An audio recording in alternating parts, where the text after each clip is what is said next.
على عباده الذين اصطفى أما بعد أعوذ بالله من الشيطان الرجيم بسم الله الرحمن الرحيم قد أفلح المؤمنون الذين هم في صلاتهم خاشعون والذين هم عن اللغو معرضون والذين هم للزكاة فاعلون والذين هم لفروجهم حافظون سبحان ربك رب العزة عما يصفون سلام على المرسلين والحمد لله رب العالمين اللهم صل على سيدنا محمد وعلى آل سيدنا محمد وبارك وسلم اللهم صل على سيدنا محمد وعلى آل سيدنا محمد وبارك وسلم اللهم صل على سيدنا محمد وعلى آل سيدنا محمد وبارك وسلم۔ ارشاد باری تعالی ہے قد افلح المؤمنون، کامیاب ہوئے مومن، الذین هم فی صلاتهم خاشعون، جو اپنی نماز میں خشوع رکھتے ہیں۔ قرآن پاک کی ان چند آیتوں میں اللہ رب العزت دو اہم باتیں بیان فرما رہے ہیں۔ پہلی بات تو ایک خوشخبری ہے ایمان والوں کے لیے کہ اللہ نے یہ قرآنی وعدہ کر لیا کہ ایمان والے کامیاب ہوں گے، اور دوسری بات کہ ایمان والے ہیں کون، ان کی 5 صفات اللہ نے بیان کر دی کہ ایمان لے کے آنا صرف زبانی کلامی نہیں، ایمان والے لوگوں کی صفات ہوتی ہیں، اور یہ 5 صفات اللہ نے قرآن میں بیان کر دی کہ جس کے اندر یہ 5 صفات ہوں گی اس کی کامیابی میں کوئی شک نہیں رہا، اس سے قرآنی وعدہ ہو گیا کامیابی کا۔ اور پہلی صفت جو اللہ رب العزت نے بیان فرمائی مومن کی وہ یہ کہ الذین هم فی صلاتهم خاشعون، وہ نماز میں خشوع رکھتے ہیں۔ تو نماز پڑھ لینا ایک چیز ہے، نماز کے اندر خشوع ہونا، اللہ کی طرف دھیان ہونا، یہ دوسری چیز ہے۔ نبی علیہ الصلوۃ والسلام نے فرمایا ان تعبد اللہ کأنک تراہ، کہ تو اللہ کی عبادت ایسے کر کہ جیسے کہ تو اس کو دیکھ رہا ہے۔ یعنی خشوع کتنا ہونا چاہیے کہ انسان کو ایسے نماز میں محسوس ہو کہ میں اللہ کو دیکھ رہا ہوں، تو یہ تو بڑی مشکل کیفیت ہے۔ تو اللہ کے پیارے محبوب نے فرمایا وَإِن لَمْ تَكُنْ تَرَى، اگر ایسا نہیں ہو سکتا فَإِنَّهُ يَرَاكَ، تو پھر تو کم از کم ایسے نماز پڑھ لیا کر کہ وہ تجھے دیکھ رہا ہے۔ تو نماز جو ہے وہ خشوع والی جو پڑھے گا اس کی کامیابی میں کوئی شک نہیں رہے گا۔ لوگ جو مشائخ کی صحبت میں آتے ہیں بڑا مقصد یہی لے کے آتے ہیں کہ دل میں اتنا خشوع پیدا ہو جائے کہ میری نماز خشوع والی ہو جائے۔ حتیٰ کہ بڑے بڑے علماء جنہوں نے زندگیاں دین کی خدمت میں لگا دی وہ بھی اللہ والوں کے پاس آتے ہیں۔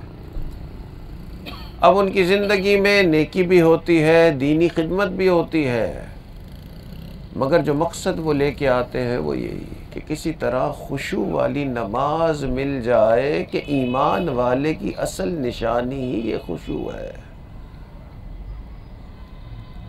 اور سب سے بڑی کمپلینٹ آج کے زمانے میں نیک لوگ جو اپنے بڑوں سے، اپنے علماء سے، مسجد کے ائمہ سے، ان سب سے کرتے ہیں کہ نماز میں دھیان نہیں رہتا ہے.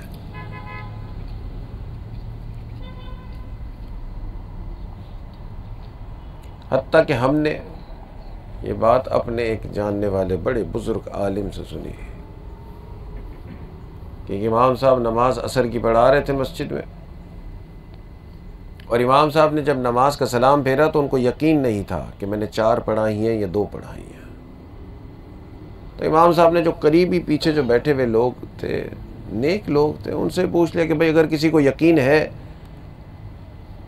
کہ 2 پڑھی ہیں یا 4 پڑھی ہیں تو وہ بتا دے، اگر تو ہم نے 2 ہی پڑھی ہیں تو پھر نماز ریپیٹ کر لیتے ہیں. تو قریبیوں میں سے کسی کو یقین سے کوئی بتا ہی نہیں سک رہا تھا کہ 2 پڑھی ہیں یا 4 پڑھی ہیں. دور بیٹھا ہوا ایک آدمی جو ظاہراً اتنا دیندار بھی نہیں لگ رہا تھا، اس نے کہا امام صاحب میں یقین سے آپ کو بتا رہا ہوں ہم نے 2 ہی پڑھی ہیں، 4 نہیں پڑھی ہیں. اب امام صاحب نے سوچا کہ جی یہ قریب بیٹھے ہوئے جو بہت نیک لوگ ہیں، اگر تو یہ کہتے تو میں مان جاتا، ان سے تو میں پوچھوں گا بھئی آپ کے پاس کیا دلیل ہے کہ میں نے صرف 2 ہی پڑھی ہیں. اس نے کہا امام صاحب بازار میں 4 دکانیں ہیں میری، عام طور پہ عصر کی نماز پڑھنے آتا ہوں تو ہر رکعت میں 1 دکان کا حساب کر ہی لیتا ہوں. تو آج تو 2 دکانوں کا حساب مکمل ہوا تو آپ کی نماز مکمل ہوگی، اس لیے مجھے یقین ہے کہ آپ نے 2 ہی پڑھائی ہیں، 4 نہیں پڑھائی ہیں. تو لگ یہ رہا ہے کہ یہ کوئی لطیفہ ہے، مگر یہ اصل واقعہ ہے. اللہ اکبر. تو سب سے بڑی فکر جو ہے وہ یہی ہے کہ جی نماز کے اندر توجہ کیسے پیدا ہوگی، اور نماز کے اندر توجہ اس کی بنے گی جو نماز سے باہر بھی کچھ نہ کچھ اللہ کو یاد کرتا ہوگا. باہر ہر وقت دھیان دنیا کی طرف، تو پھر نماز میں آئیں گے تو نماز میں بھی دھیان دنیا کی طرف ہوگا. اسی لیے نبی علیہ السلام نے اتنے سارے اذکار بتائے کہ جی رات کو یہ پڑھیں تو صبح کو یہ پڑھیں، تو فلاں چیز پڑھیں گے تو شیطان دور رہے گا، فلاں چیز پڑھیں گے تو اللہ کی رحمتیں ہوں گی. یہ جو نماز کے علاوہ اللہ کو یاد کرنا ہے، اس کی برکت سے نماز کے اندر اللہ کی یاد رہتی ہے. ایک بزرگ تھے، ان سے کسی نے پوچھا کہ حضرت کیا آپ بھی نماز میں اللہ کو بھولتے ہیں؟ اب بڑوں سے ایسا سوال کرنا ویسے تو ادب کے خلاف ہی نظر آتا ہے، مگر نوجوان تھا، اس کا سوال تھا، اسی محنت میں جو لگا ہوا تھا تو اس کو فکر تھی، وہ معلوم کرنا چاہ رہا تھا کہ بھئی کون ہے جو نماز میں اللہ کا دھیان رکھتا ہے. تو انہوں نے بزرگوں سے پوچھ لیا کہ کیا آپ بھی نماز میں اللہ کو بھولتے ہیں جیسے میں بھولتا ہوں؟ تو انہوں نے کہا کہ نماز میں بھی نہیں بھولتا اور نماز کے علاوہ بھی نہیں بھولتا.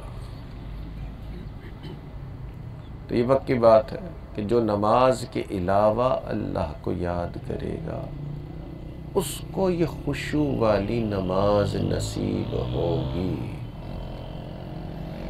تو 5 نشانیاں قرآن میں اللہ نے بتا دی ایمان والے کے لیے. وہ ایمان والا جس سے اللہ نے وعدہ کر لیا کہ تو کامیاب ہے، مگر اس کے پاس یہ 5 چیزیں ہونی چاہیے. اور پہلی چیز یہ کہ اس کو نماز میں خشوع ہونا چاہیے. اور نماز میں خشوع حاصل کرنے کے لیے جو مشائخ معمولات بتاتے ہیں ان کو بھی کر لیا جائے تو بھی یہ خشوع بہت زیادہ بڑھ جاتا ہے. اور یہ معمولات عام طور پہ جتنے بھی مشائخ ہیں آپ کی زندگی کے یا آپ کے ہر روز کے 20-25 منٹ آدھا گھنٹہ لیتے ہیں، مگر اتنی دیر بھی ہر چیز سے ہٹ کٹ کے اللہ کو جب یاد کرتے ہیں تو نماز کی کوالٹی جو ہے وہ بہتر ہو جاتی ہے. تو ایمان والوں سے اللہ نے وعدہ قرآن میں کر لیا کہ وہ کامیاب، مگر 5 چیزیں کر کے لانی ہوں گی. اور پہلی چیز یہ ہے کہ نماز کو بہتر کرنا ہوگا. اور دوسری چیز اللہ نے فرمائی والذین هم عن اللغو معرضون، اور جو لغو چیزیں ہیں، لغو چیزیں کہتے ہیں وہ چیزیں جو بے فائدہ ہیں، تو بے فائدہ چیزوں سے کنارہ کشی کرنی ہے، دور ہٹنا ہے۔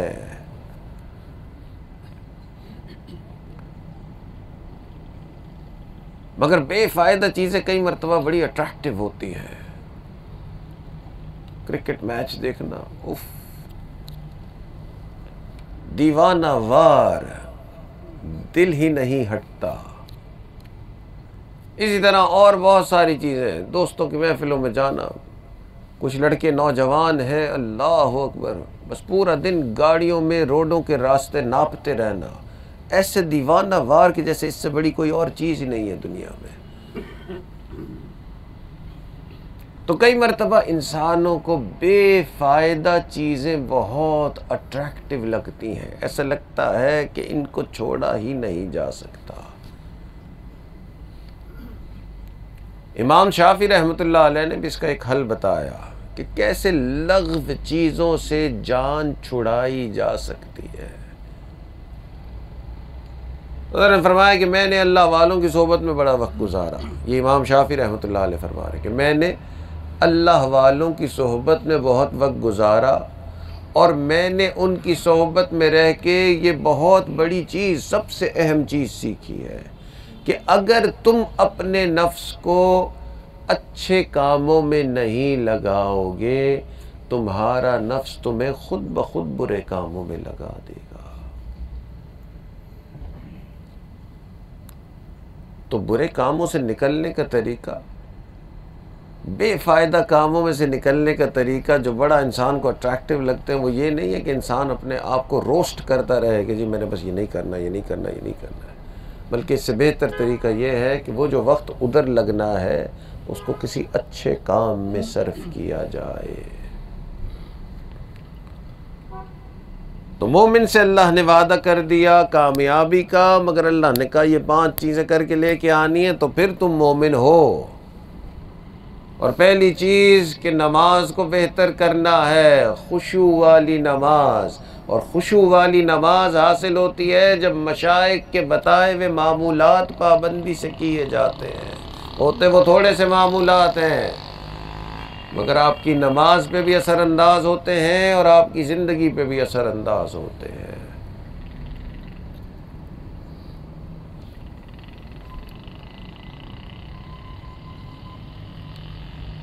اور دوسری چیز اللہ رب العزت فرماتے ہیں کہ لغو چیزوں سے پرہیز کرنا، انسان کو غفلت میں ڈالنے والی چیزوں سے انسان بچ جائے۔ سچی بات تو یہ ہے کہ نبی علیہ الصلوۃ والسلام کا مبارک قول کہ آپ نے ارشاد فرمایا الدنیا ملعون، یہ جو دنیا اللہ نے بنائی ہے نا، اس پر اللہ رب العزت نے اپنی لعنت ہی برسا دی ہے، اس میں کوئی چیز فائدے کی نہیں ہے۔ الدنیا ملعون وملعون ما فیہا، اور جو کچھ دنیا میں ہے وہ بھی ملعون ہے، الا ذکر اللہ، سوائے اللہ کی یاد کے۔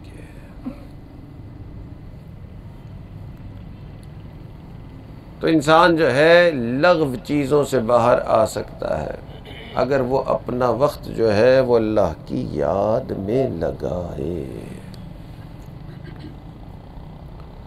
تیسری چیز، ایمان والے کو، یعنی اس کے 5 چیزیں اس نے کر کے لانی ہے تو وہ قرآن کے وعدے کا مستحق کہ اس کو کامیابی ضرور ملے گی۔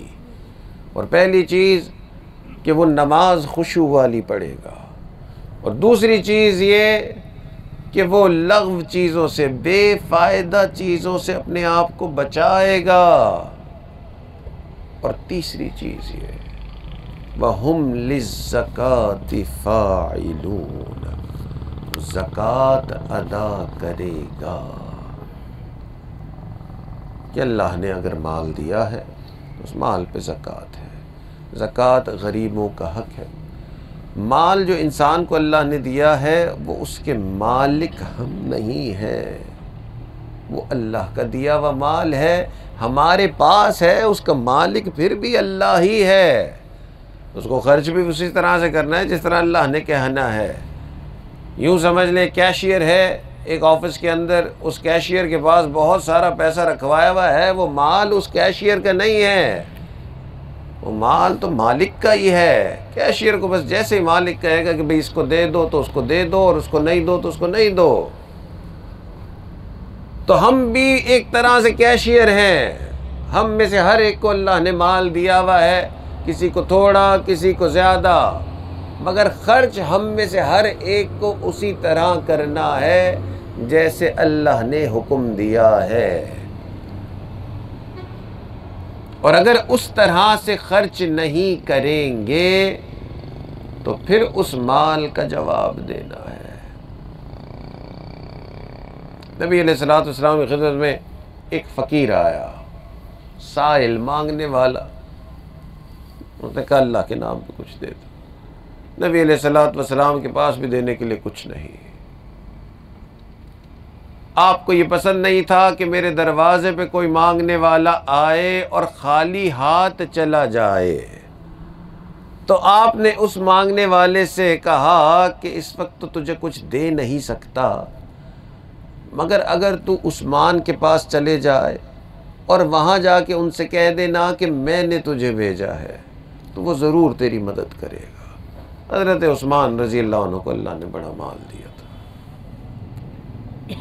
اب اس فقیر نے سنا کہ اللہ کے نبی نے فرما دیا، انہوں نے کہا بہت اچھا۔ وہ چلے گئے حضرت عثمان رضی اللہ عنہ کے گھر پہ، اور ابھی ان کے گھر پہ جا کے دروازے پہ دستک دینی تھی تو اسے اندر سے آوازیں آئیں۔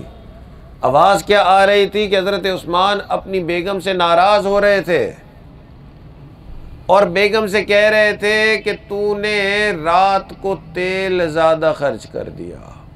اس زمانے میں لائٹ جلانے کے لیے تیل استعمال ہوتا تھا، تو بیوی سے تیل زیادہ استعمال کرنے پہ ناراض ہوئے۔ اب تیل اس زمانے میں بھی بہت ہی سستی کموڈٹی سمجھی جاتی تھی، تھوڑا تیل زیادہ استعمال کر لیا تو کوئی اتنی بڑی بات اس زمانے میں بھی نہیں سمجھی جاتی تھی۔ تو فقیر حیران ہوا کہ یہ آدمی اتنا تھوڑا سا تیل زیادہ جلانے پہ بیوی سے اتنی ناراضگی لڑائی کر رہا ہے، تو اس نے مجھے دینا کیا ہے؟ تو اس نے سوچا یہاں سے فائدہ کوئی نہیں ہونا ہے، چلتا ہوں۔ تو اس نے پہلے تو سوچا تھا کہ دستک دوں گا، مگر اس نے کہا نہیں اب چلتا ہوں۔ جانے لگا تو اس کو یاد آیا کہ اللہ کے نبی نے مجھے حکم دیا ہے کہ عثمان کے یہاں جانا ہے، ایسا نہ ہو کہ میں یہاں سے چلے جاؤں تو نبی علیہ الصلوۃ والسلام کا حکم پورا نہ ہو۔ تو اس ڈر کی وجہ سے اس نے دستک دے دی۔ اس کو یہ تو یقین تھا ملنا کچھ نہیں ہے، تھوڑے سے تیل پہ اتنی لڑائی جو کر رہا ہے۔ تو دروازے پہ کھٹکھٹایا، حضرت عثمان باہر تشریف لائے۔ اس نے کہا جی سائل ہوں، اللہ کے نبی کے در پہ گیا تھا، مگر نبی علیہ الصلوۃ والسلام نے فرمایا کہ میرے پاس کچھ نہیں، عثمان کے پاس چلے جاؤ، وہ تمہاری مدد کرے گا، تو اللہ کے نبی نے آپ کے پاس بھیج دیا۔ تو حضرت عثمان نے فرمایا کہ اچھا آپ اندر آ جائیں۔ اس کو بٹھایا اور کہا کہ میں 1 منٹ میں آتا ہوں اندر سے تمہارے لیے کچھ لے کے۔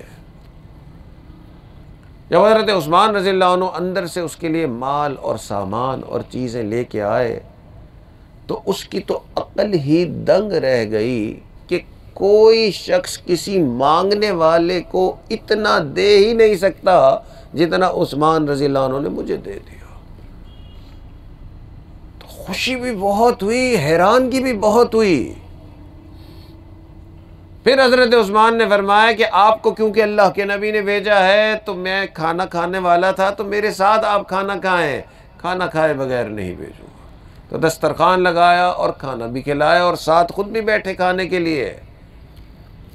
کھانے کے دوران بات چیت ہوئی تو تھوڑی سی جیسے یوں سمجھ لیں بے تکلفی ہو گئی، تو آخر میں اس فقیر نے کہہ ہی دیا کہ حضرت سچی بات بتاؤں، مجھے تو لگ رہا تھا کہ آپ کے پاس سے مجھے کچھ نہیں ملنا ہے، اتنے تھوڑے سے تیل پہ آپ اپنی بیگم کو اتنا ڈانٹ رہے تھے، تو میں حیران ہو گیا کہ آپ نے تو وہ لا کے مجھے دے دیا جو اس دنیا میں کوئی آدمی کسی مانگنے والے کو نہیں دے سکتا۔ تو حضرت عثمان نے اس کی پوری بات سنی. اس نے کہا دیکھ یہ جو تیل میرے گھر میں استعمال ہو رہا تھا نا، اس کا کل مجھے اللہ کو جواب دینا ہے. یہ جو میں تیرے اوپر خرچ کر رہا ہوں نا، اس کا مجھے اللہ کو کوئی جواب نہیں دینا، اس لیے تیرے اوپر کھل کے خرچ کر رہا ہوں، اپنے خرچ پہ بہت ہی دبا کے خرچ کر رہا ہوں. تو یہ پکی بات ہے کہ جو مال ہمیں ملا ہے اس مال کا حساب دینا ہے، اور ایمان والا ہے ہی وہی جو اپنے مال کو اللہ کے حکم کے مطابق استعمال کرے گا. حدیث پاک میں آتا ہے کہ قیامت کے دن کوئی شخص اپنا پیر نہیں ہلا سکے گا جب تک کہ ان 5 سوالات کا جواب نہیں دے گا. اور اس میں سے ایک سوال یہ بھی ہے کہ مال کہاں سے کمایا، اور ایک سوال یہ ہے کہ مال کہاں خرچ کیا. تو ہم یہ سمجھتے ہیں کہ جی میرے پاس جو مال ہے اس کا مالک میں آؤں، جیسے بھی خرچ کرنا چاہوں. ایسا نہیں ہے. مال وہی خرچ کرنا ہے جہاں اللہ نے حکم دیا ہے. تو اس لیے مومن کی نشانی یہ ہے کہ مومن زکوٰۃ دے گا، اگر اس پہ زکوٰۃ فرض ہے تو دے گا، اور اپنی خوشی کے ساتھ دے گا کہ جس طرح مجھے اللہ فرما رہے ہیں میں اس طرح سے خرچ کروں. انسان زکوٰۃ دیتا کیوں نہیں ہے؟ علماء نے فرمایا کہ زکوٰۃ نہیں دینا اس بات کی نشانی ہے کہ اس کے دل میں دنیا کی محبت ہے. تو جو شخص مال سے محبت کرتا ہے، دنیا سے محبت کرتا ہے، اس کو زکوٰۃ دینے میں بہت ہی زیادہ تکلیف ہوگی. نبی علیہ السلام نے فرمایا کہ امیر وہ نہیں ہے جس کے پاس مال پیسہ زیادہ ہے، امیر وہ ہے جس کا دل امیر ہے. تو جو اپنا مال آسانی سے دوسروں پہ خرچ کر سکتا ہے وہ اصل امیر ہے. تو ایمان والوں سے اللہ نے وعدہ کر لیا کہ کامیاب ہو مگر 5 چیزیں کر کے لانی ہوں گی. اور پہلی چیز یہ ہے کہ تم نے نماز خشوع والی پڑھنی ہے، اور دوسری چیز یہ ہے کہ تم نے جو ہے وہ لغو چیزوں سے، بے فائدہ غفلت والے کاموں سے بچنا ہے، اپنے وقت کو صحیح استعمال کرنا ہے.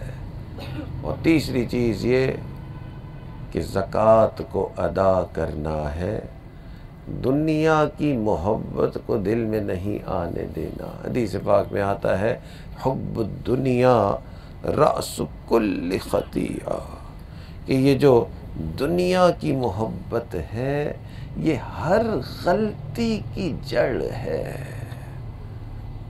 اور ایک حدیث میں آتا ہے نبی علیہ السلام نے فرمایا کہ اللہ نے اس دنیا کو حکم دیا، یعنی اللہ دنیا سے مخاطب ہو رہے ہیں کہ اے دنیا جو تیرے پیچھے بھاگے اسے اور بھگا.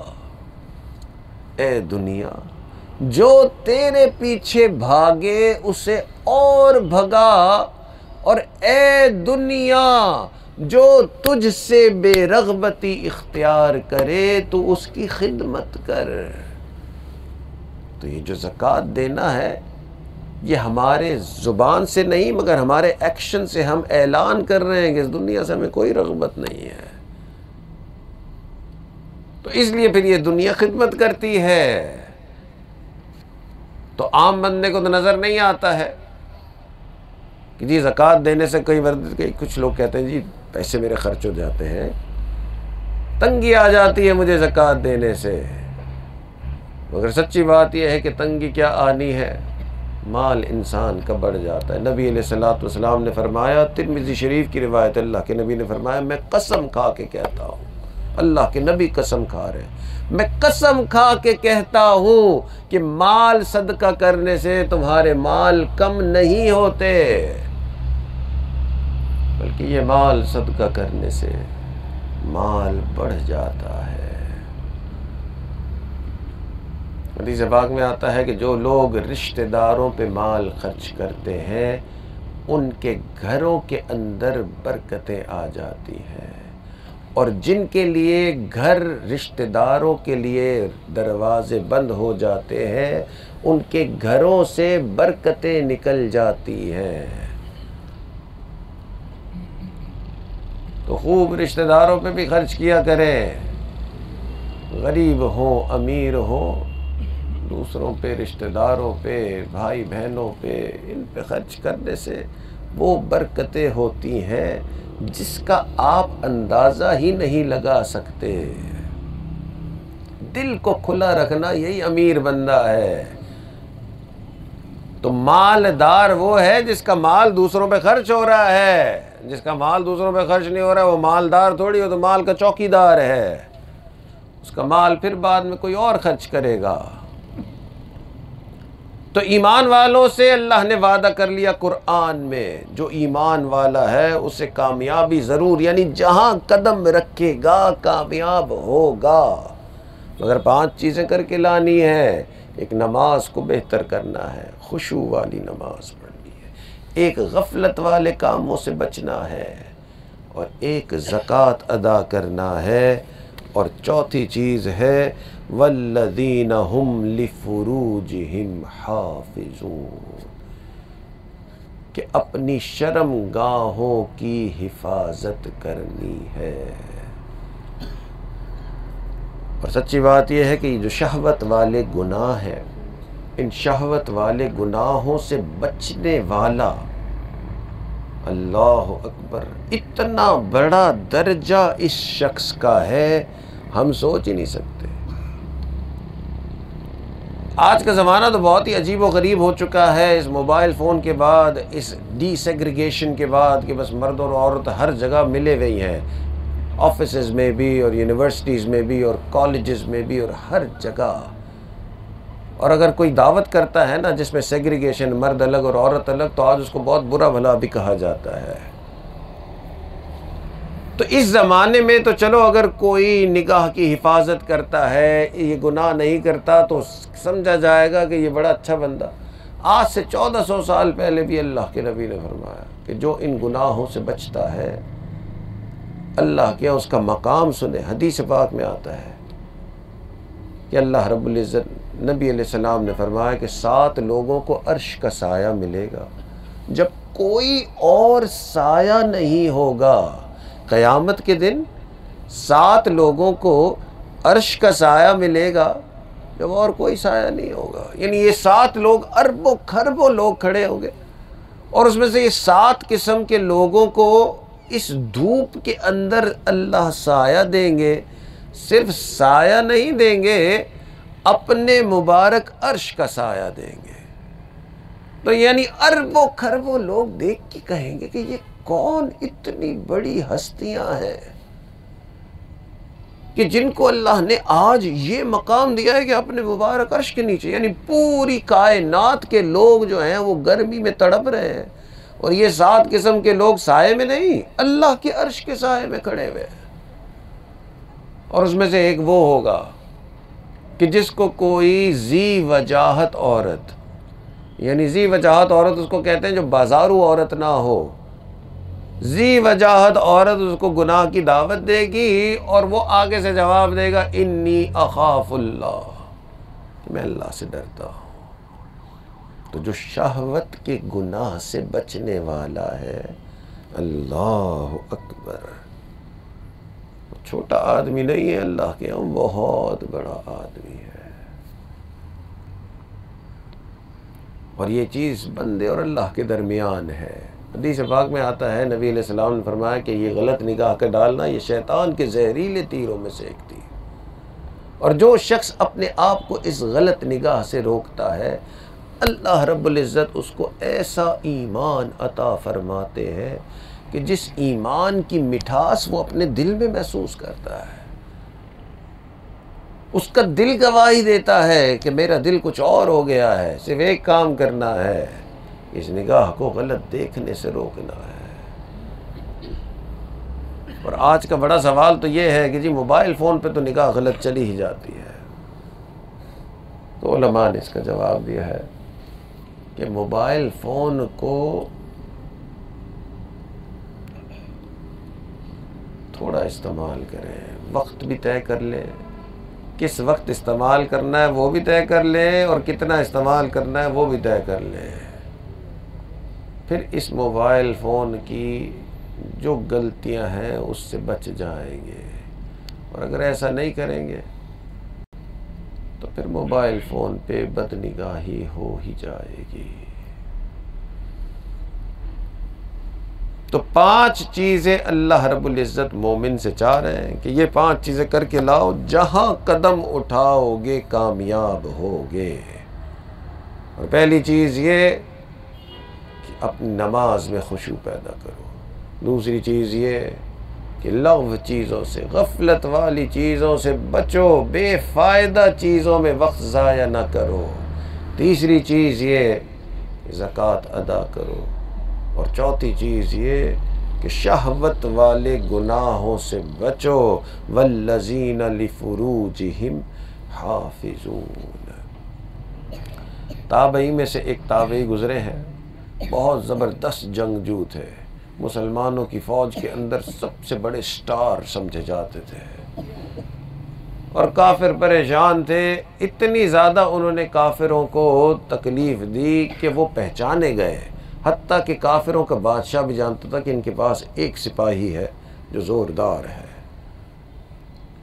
تو فوج نے پلان کیا، کافروں کی عیسائی فوج نے پلان کیا کہ جی کم از کم اس بندے کو جو ہے نا کسی طرح سے دبایا جائے، اس بندے کو اٹھایا جائے۔ تو پورا پلان کر کے ایک فورس بنائی گئی، اور ان کو جا کے ایسے وقت میں کڈنیپ کیا گیا کہ جب وہ اکیلے تھے، تو بہت سارے لوگ تھے۔ تو بہرحال کافروں کی فوج ان کو پکڑ کے اور عیسائی بادشاہ کے سامنے لے آئی، اور بادشاہ کو تو اتنا غصہ آیا ہوا تھا، بادشاہ نے فوراً اپنا جلاد بلایا، اس کا سر قلم کرو، اس نے ہمیں بہت نقصان دیا، ہمارے سینکڑوں لوگوں کو اس نے ہی قتل کیا ہے۔ تو جلاد بھی آ گیا اور تلوار سے سر قلم کرنے والا تھا کہ عیسائی فوج کا سپہ سالار بھاگتا ہوا آیا اور آواز لگائی، بادشاہ سلامت 1 منٹ رک جائیں، اب اس کا سر قلم نہ کریں۔ تو بادشاہ نے بلایا کہ جی سپہ سالار صاحب آئیے، اس کا سر کیوں نہیں قلم کرنا ہے؟ انہوں نے کہا جی اتنا زبردست یہ جنگجو ہے، ایسا بندہ ہے ہی نہیں اور کوئی، نہ ہمارے پاس ہے نہ ان کے پاس ہے۔ تو بادشاہ سلامت کسی طرح سے اس کو قائل کر دیں کہ یہ عیسائی بن جائے، ہماری فوج میں شامل ہو جائے تو ہماری فوج کو تو 4 چاند لگ جائیں گے۔ بادشاہ نے کہا اچھا ٹھیک ہے۔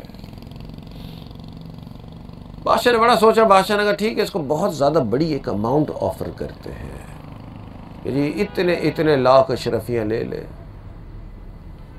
جنگ اسی لیے کی جاتی ہے نا کہ جی مال غنیمت مل جائے، بادشاہ کے ذہن میں یہ تھا۔ بادشاہ نے کہا کہ جی اتنے لاکھ اشرفیاں دے رہا ہوں، یہ قبول کر لو، ہمارے ساتھ شامل ہو جاؤ۔ ادھر سے اس نے جواب دیا کہ جی موت قبول ہے، عیسائی بننا قبول نہیں ہے، آپ چلائیں تلوار اپنی۔ اب جب اتنا سارا پیسہ ریجیکٹ کیا تو بادشاہ ذرا امپریس ہوا کہ یار یہ عام بندہ نہیں ہے، یہ بڑا تیز ہے، یہ اونچی پرسنالٹی ہے۔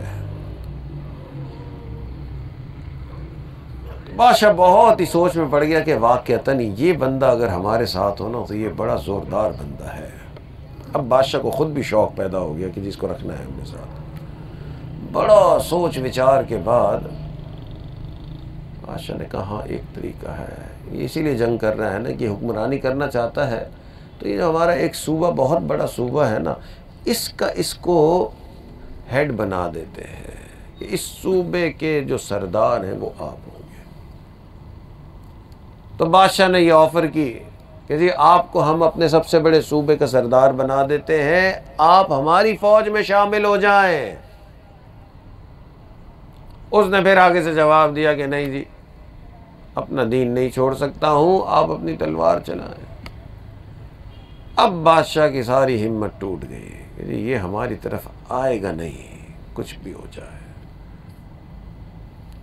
تو بادشاہ پریشان تھا۔ اتنے میں بادشاہ کی ایک نوجوان خوبصورت بیٹی جو تھی، اس نے دیکھا کہ والد پریشان ہے تو پوچھا کہ ابا حضور آج آپ پریشان نظر آ رہے ہیں، کیا مسئلہ ہے؟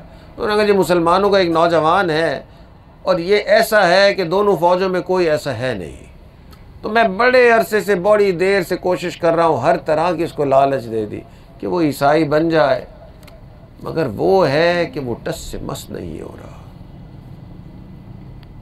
بیٹی خوبصورت شہزادی تھی، اس نے کہا ابا حضور یہ کام میرے ذمہ لگائیں، میں آپ کا یہ کام کر دیتی ہوں، اس میں کیا مسئلہ ہے؟ تو بیٹی نے کہا کھانا لے جانے والے کو کہ اب اگلے وقت کا کھانا میں لے کے جاؤں گی اس کے لیے۔ تو کھانا لے کے گئی اور کھانا رکھا اور بتایا کہ میں بادشاہ کی بیٹی ہوں، اور جب سے آپ کو دیکھا ہے تو آپ کی محبت میں گرفتار ہوں، اور بڑی دل لبھانے والی باتیں اور بہت ساری چیزیں اس سے کہیں، اور وہ نوجوان جو تھا اس نے آنکھ اٹھا کے بھی نہیں دیکھا۔ کافی دیر اس نے بات چیت کی، اس نے اپنی محبت کا اظہار کیا، مگر اس نے کہا کہ ٹھیک ہے، اب بھی تو اس کے اوپر ٹیگ لگا ہوا ہے کہ وہ مسلمان ہے اور وہ بہت ہی زیادہ نیک ہے، کب تک بچے گا؟ انہوں نے کہا ٹھیک ہے، اگلے وقت کا کھانا بھی لے کے جائی گئی، اگلے وقت پھر جا کے اسی طرح کی دل لبھانے کی باتیں، پھر اس نے سر نہیں اٹھایا۔ انہوں نے کہا بچ نہیں سکتا ہے، پھر بھی آخر کو مرد ہے۔ اگلے دن پھر تینوں وقت کا کھانا لے کے گئی، 2 دن ہو گئے، 3 دن ہو گئے، 4 دن ہو گئے، 10 دن ہو گئے، 20 دن یہ کرتی رہی، 40 دن ہو گئے، اور 40 دن انہوں نے ایک مرتبہ بھی آنکھ اٹھا کے نہیں دیکھا، حتیٰ کہ 40 دن میں اس نوجوان جو عورت تھی اس کی بھی ہمت ٹوٹ گئی، اس نے آخر کو کہہ ہی دیا کہ تو کیا مرد نہیں ہے؟ 40 دن سے میں تیرا دل لبھانے کی کوشش کر رہی ہوں، 40 دن سے بس میں یہ چاہ رہی ہوں کہ تو ایک مرتبہ میری طرف دیکھ لے، پھر تو بچ نہیں سکتا، اور 40 دن میں ایک مرتبہ تو نے آنکھ اٹھا کے میری طرف نہیں دیکھا، کیا وجہ ہے؟ اس نے آگے سے کہا کہ ہمیں اللہ نے قرآن میں منع کر دیا ہے کہ نگاہوں کو نیچا رکھنا ہے، 40 دن کیا تو 40 سال تک آتی رہے گی، میں تیری طرف نہیں دیکھوں گا۔ تو شہزادی نے آگے سے کہا کہ سچی بات تجھے بتاؤں کہ تم لوگ سچے دین پہ ہو، ہم غلطی پہ ہیں، میں تیری اس بات کو سن کر تیرا دین قبول کر رہی ہوں۔ اللہ اکبر۔ تو جس کو پتہ چل جائے کہ ایمان کی حفاظت اس نگاہ کی حفاظت سے ہوتی ہے، وہ پھر ہمت کرے گا۔ تو ایمان والوں سے اللہ نے کامیابی کا وعدہ کیا، مگر 5 چیزیں کر کے لانی ہے۔ ایک خشوع والی نماز پڑھنی ہے، ایک غفلت والے کاموں سے بچنا ہے، ایک زکوٰۃ ادا کرنی ہے، دل کو کھلا رکھنا ہے، اور ایک نگاہ کی حفاظت کرنی ہے، شرمگاہ کی حفاظت کرنی ہے، اور 5ویں چیز والذین ہم لاماناتہم وعہدہم راعون، کہ وہ ایمان والے وہ ہیں جو اپنی امانتوں کی اور اپنے وعدوں کی حفاظت کرتے ہیں۔ تو یہ امانت میں خیانت کرنا غریب ملکوں میں یہ زیادہ ہو جاتا ہے، امیر ملکوں میں اتنا نہیں ہوتا۔ تو کئی مرتبہ یہ کہا جاتا ہے کہ جی خیانت جو ہے وہ پاکستان میں زیادہ اور امریکہ میں کم ہے، اور وہ اس لیے ہے کہ کئی مرتبہ امیر ملکوں میں یہ کلچر بن جاتا ہے، انسان کے سامنے جو ہے وہ چیز پڑی ہوگی مگر وہ چیز اٹھائے گا نہیں، وہ کہے گا یہ میری نہیں ہے۔ مگر سچی بات یہ ہے کہ یہ امانت میں خیانت کرنا یا یہ زبان سے دھوکے دینا، یہ چاہے غریبی ہو یا چاہے جو بھی ماحول ہو، یہ گناہ کبیرہ ہے، اور شاید ہی کوئی گناہ اتنا بڑا ہو۔ نبی علیہ الصلوۃ والسلام نے ارشاد فرمایا کہ منافق کی نشانیاں 3 ہیں۔ منافق کون؟ یعنی جس کے بارے میں حدیث پاک میں آ گیا، قرآن پاک میں بھی آ گیا کہ وہ جہنم کے سب سے نیچے درجے میں ہوگا، یعنی کافروں میں بھی بڑا کافر اس کو کہا گیا۔ آپ نے فرمایا منافق کی نشانی یہ ہے، 3 ہیں۔ پہلی یہ کہ جب بات کرتا ہے تو جھوٹ بول دیتا ہے، اور دوسری نشانی یہ ہے کہ جب وعدہ کرتا ہے تو وعدہ کے خلاف کرتا ہے، اور تیسری نشانی یہ ہے کہ جب اس کے پاس امانت رکھوائی جاتی ہے تو وہ اس امانت میں خیانت کرتا ہے۔ اس لیے اب ماحول جو بھی ہو، دوسرے جو بھی کر رہے ہو، جس نے اپنے ایمان کو بچانا ہے تو وہ اپنی زبان کو بھی صاف رکھے گا اور امانت میں خیانت بھی نہیں کرے گا۔ کتابوں میں واقعہ یہ لکھا ہوا ہے، یہ واقعہ سنا کے آج کی بات مکمل بھی کروں گا۔ عرب کے علاقے میں ایک امیر آدمی تاجر تھا، تجارت کے لیے اپنے شہر سے سفر کرتا تھا اور بہت دور کے علاقے میں جاتا تھا، اور وہاں جا کے پھر تجارت، یہاں کا مال وہاں بیچتا تھا اور پھر وہاں سے مال لا کے اپنے ملک میں بیچتا تھا۔ تو اپنے ملک میں بیوی تھی، شادی تھی، بچے تھے، وہاں بھی سال کے کئی سارے مہینے گزارنے پڑتے تھے۔ تو جو دوسری جگہ پہ گیا تو اس نے وہاں دوسری شادی کر لی کہ جی اتنے مہینے ایسا نہ ہو کسی گناہ میں پڑ جاؤں، اس سے بہتر یہ ہے کہ شادی کر لو۔ تو شادی کر لی، اس کو بھی بتا دیا کہ یہاں بیوی ہے، مگر یہ جو پہلی بیوی تھی نا، اس کو نہیں بتایا کہ دوسری شادی کی ہے۔ یہی مشکل کام ہوتا ہے نا۔ سارے ہنس تو ایسے رہے ہیں کہ دوسری شادی کرنے کے لیے تیار بیٹھے ہوئے ہیں۔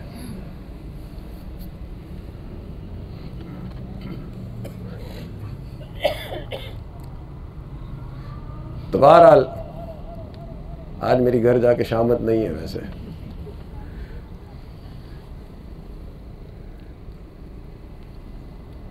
تو بہرحال ایک شادی وہاں بھی کر لی اس نے اور پہلی والی کو بتایا نہیں۔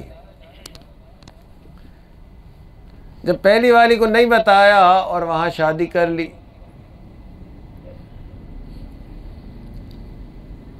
تو جب شادی کر کے چند مہینے بعد واپس گھر آئے تو یہ جو بیویاں ہوتی ہیں نا، ان کو بہت اچھی طرح سے پتہ چل جاتا ہے کہ کوئی گڑبڑ ہے۔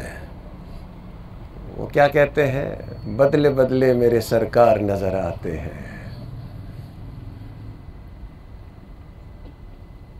گڑبڑ کوئی ہے ضرور، سم تھنگ از رانگ۔ تو اس نے ایک بوڑھی عورت جو تھی اس کو کہا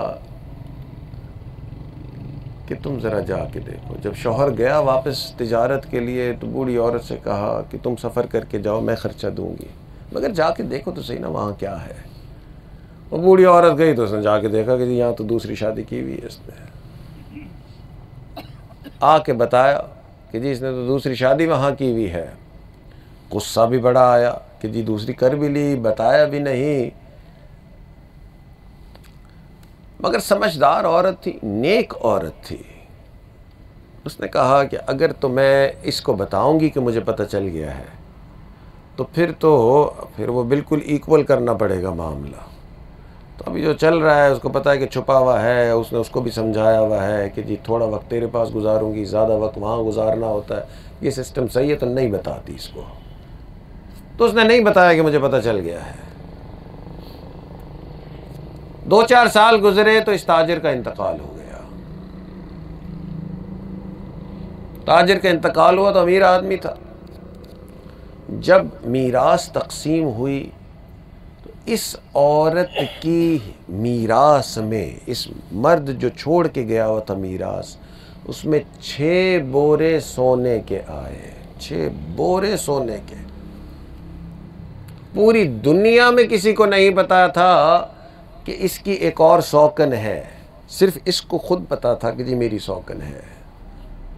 تو یہ 6 بورے میرے نہیں ہیں بلکہ یہ 3 میرے ہیں، 3 اس کی امانت ہے۔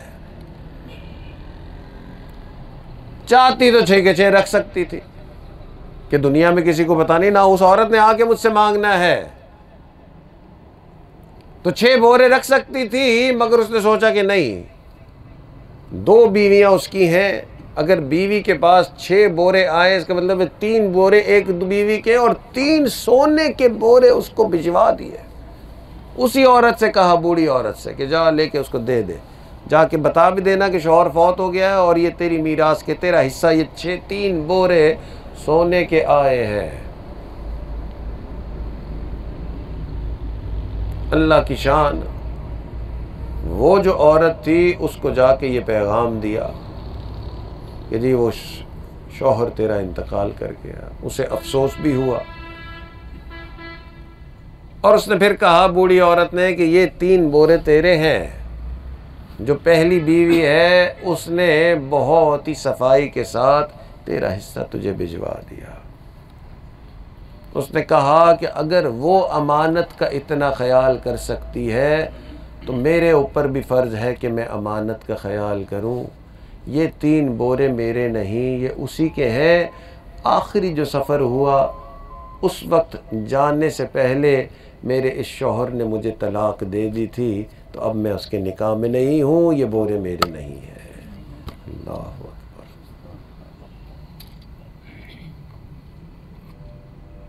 تو اللہ نے ایمان والوں سے کامیابی کا قرآنی وعدہ کر لیا، مگر اس کی ایک شرط ہے کہ امانت میں خیانت نہیں کرنی۔ تو جو یہ 5 آنکھوں کو بند کر لیں، سر کو جھکا لیں۔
الہی تیری چوکھٹ پر بھکاری بن کے آیا ہوں، الہی تیری چوکھٹ پر بھکاری بن کے آیا ہوں، سراپا فقر ہوں، عجز و ندامت ساتھ لایا ہوں، سراپا فقر ہوں، عجز و ندامت ساتھ لایا ہوں، بھکاری وہ کہ جس کے ہاتھ جھولی ہے نہ پیالہ ہے، بھکاری وہ جسے حرص و ہوس نے مار ڈالا ہے، تیرے دربار میں لایا ہوں اب اپنی زبوں حالی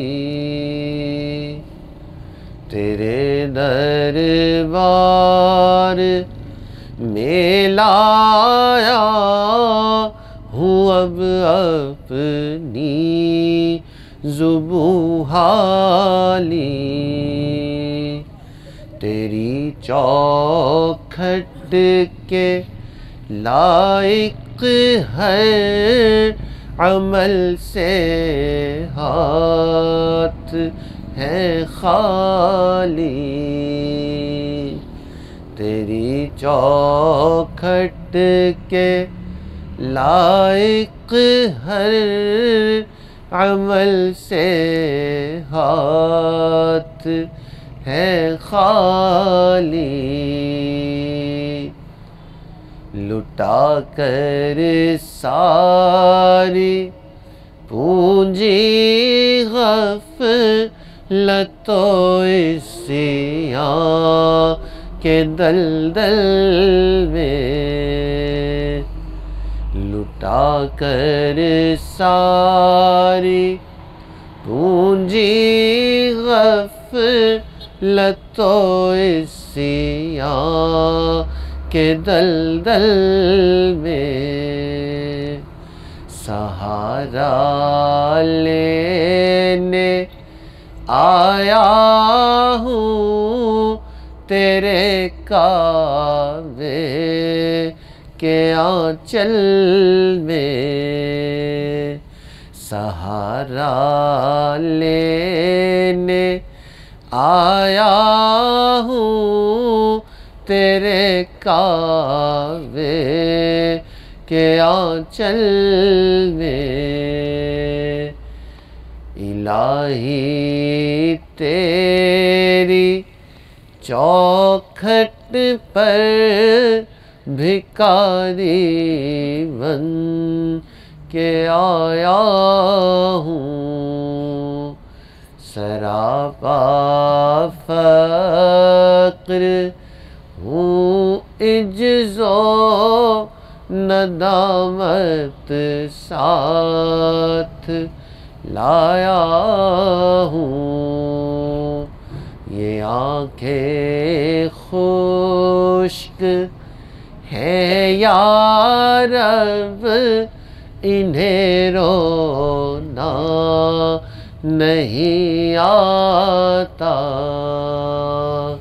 یہ آنکھیں خشک ہیں یا رب انہیں رونا نہیں آتا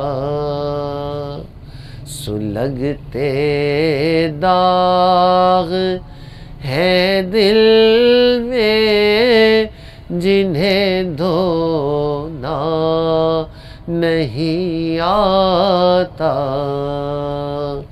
سلگتے داغ ہے دل میں جنہیں دھونا نہیں آتا الہی تیری چوکھٹ پر بھکاری بن کے آیا ہوں سراپا فقر ہوں عجز و ندامت ساتھ لایا ہوں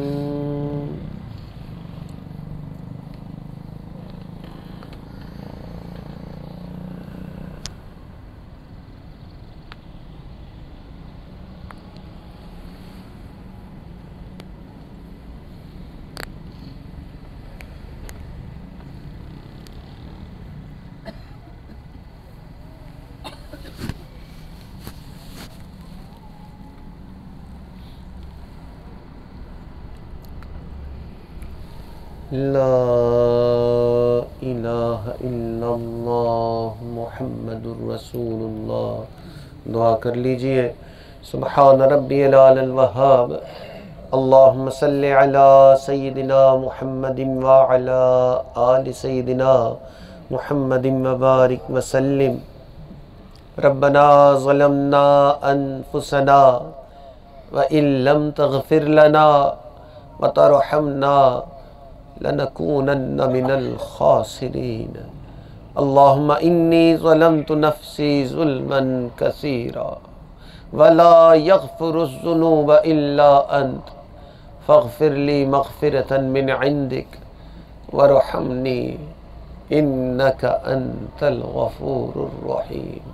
اے اللہ، ہم آپ کے عاجز مسکین بندے ہیں، اللہ ہمارے گناہوں کو معاف فرما، ہماری خطاؤں سے درگزر فرما، ہمارے عیبوں کی پردہ پوشی فرما، اللہ برے دن سے محفوظ فرما، اللہ بری رات سے محفوظ فرما، میرے مالک برے کاموں سے محفوظ فرما، اے اللہ ہمیں برے انجام سے محفوظ فرما، اللہ ہدایت ملنے کے بعد گمراہی سے محفوظ فرما، میرے مالک سیدھا رستہ ملنے کے بعد بھٹکنے سے محفوظ فرما، اللہ اپنا قرب حاصل ہو جانے کے بعد اپنی دوری سے محفوظ فرما، میرے مالک نعمتیں مل جانے کے بعد نعمتوں کے چھن جانے سے محفوظ فرما، اللہ عزتیں ملنے کے بعد ذلت سے محفوظ فرما،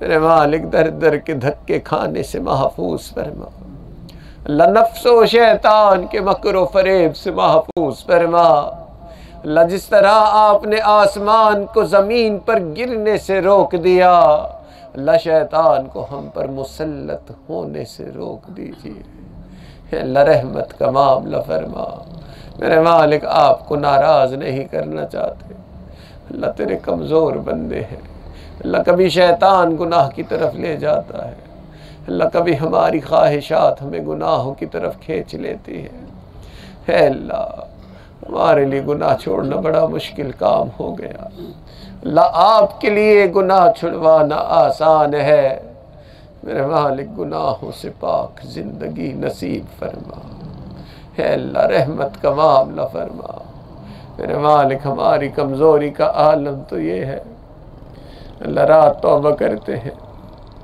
میرے مالک صبح توبہ توڑ بیٹھتے ہیں، اللہ صبح توبہ کرتے ہیں، اللہ رات پھر توڑ بیٹھتے ہیں، اللہ چند قدم آگے بڑھتے ہیں، میرے مالک کئی قدم پیچھے چلے جاتے ہیں، اے اللہ رحمت کا معاملہ فرما، گناہگاری میں کب تک عمر کاٹوں،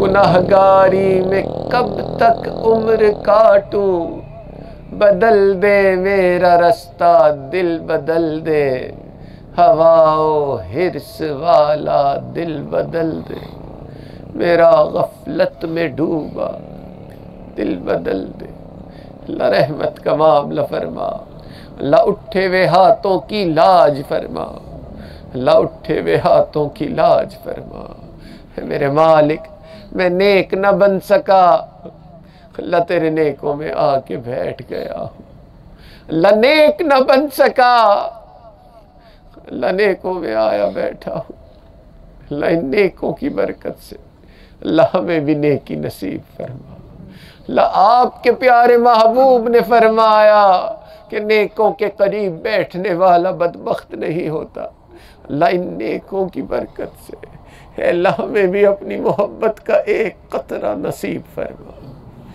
اللہ اپنے پیارے محبوب کی محبت نصیب فرما، اللہ نماز کی حضوری نصیب فرما، اللہ سجدے کا سرور نصیب فرما، میرے مالک رات کے آخری پہر کے مناجات کی لذت نصیب فرما، اللہ وہ تیرے کیسے بندے ہوتے ہیں، اللہ رات کے آخری پہر میں تیرے سامنے ہاتھ پھیلاتے ہیں، تو انہیں انکار نہیں کرتا، اللہ وہ تیرے کیسے بندے ہوتے ہیں، اللہ رات کے آخری پہر میں تیرے سامنے محبت بھرے سجدے کرتے ہیں، تو ان کے تذکرے اپنے فرشتوں میں کرتا ہے، میرے مالک ہمیں بھی ان میں شامل فرما، اللہ ہمیں بھی ان میں شامل فرما، اللہ رحمت کی نگاہ فرما، اللہ جہاں جہاں مسلمان پریشانی کے عالم میں ہے اللہ ان کی پریشانیوں کو دور فرما، اللہ جو گھر کی ناچاکیوں کی وجہ سے پریشان